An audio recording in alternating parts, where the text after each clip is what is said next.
फिर इसी तरह से अगर हम न्यूयॉर्क कन्वेंशन के एडवांस फीचर्स की बात करें तो उसमें कुछ कंट्रीज़ लाइक चाइना और यूएसए वो रेसिप्रोसिटी और कमर्शियल रिजर्वेशन की ऑप्शन जो है वो एक्सरसाइज करती हैं। इसका मतलब ये है कि चाइना और यूएसए में सिर्फ वही फॉरेन आर्बिट्रल अवार्ड को इन्फोर्स किया जा सकता है जो कि उस मुल्क ने इशू किया हो जो ऑलरेडी न्यूयॉर्क कन्वेंशन को रेटिफाई कर चुकी है या न्यूयॉर्क कन्वेंशन का वो हिस्सा है।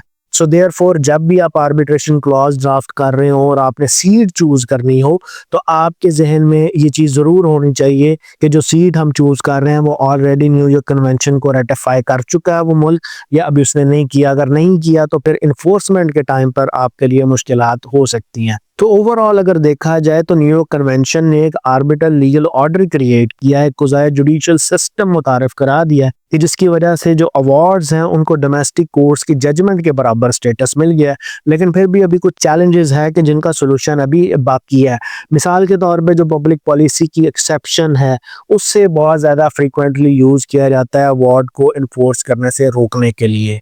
अब हर मुल्क का जो प्रोसीजरल फेयरनेस है या जो आर्बिटेबिलिटी का क्राइटेरिया है, यानी कि एक डिस्प्यूट आर्बिटेबल है भी या नहीं, ये चेक करने का जो क्राइटेरिया वो तमाम मुल्कों का डिफरेंट है। तो अगर एक मुल्क की कोर्ट ये समझती है कि जो सब्जेक्ट मैटर डिस्प्यूट है अवार्ड का वो आर्बिटेबल ही नहीं है या उसमें प्रोसीजरल फेयरनेस को मेक श्योर नहीं किया गया और देयरफॉर पब्लिक पॉलिसी वायलेट हो रही है, जो एस्टैब्लिश्ड नॉर्म्स हैं हमारे मोरालिटी के या जस्टिस के वो वायलेट हो रहे हैं, तो इसकी बेसिस पर फ्रीक्वेंटली जो है वो अवार्ड की इन्फोर्समेंट रोक दी जाती है। लेकिन ओवरऑल अगर देखा जाए तो न्यूयॉर्क कन्वेंशन ने वो तमाम प्रॉब्लम्स को फिक्स कर दिया है जो कि जिनेवा रजीम में लगता था कि कभी भी सॉर्ट आउट नहीं हो सकती। मिसाल के तौर पे जो डबल एक्सिक्यूटर का सिस्टम था उसे अबॉलिश कर दिया।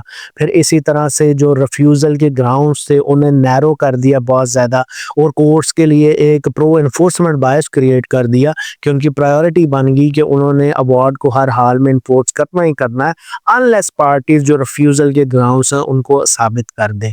सो इस कन्वेंशन को अक्सर कहा जाता है कि ये प्राइवेट इंटरनेशनल लॉ का एक इफेक्टिव इंस्ट्रूमेंट है जिसने आर्बिट्रेशन को एक फ्रेजाइल कॉन्ट्रैक्चुअल रेमेडी से उठा के एक रोबोस्ट और reliable global dispute resolution mechanism बना दिया। उम्मीद करता हूं कि आपको न्यूयॉर्क कन्वेंशन के जो सेलिएंट फीचर्स थे, जो इंपॉर्टेंट डायमेंशंस थी, वो आपको समझ आ गई होंगी। फिर भी अगर आपका कोई सवाल है तो कमेंट्स में ज़रूर पूछिएगा। इंशाल्लाह मिलते हैं नेक्स्ट वीडियो में। टिल देन अल्लाह हाफिज़।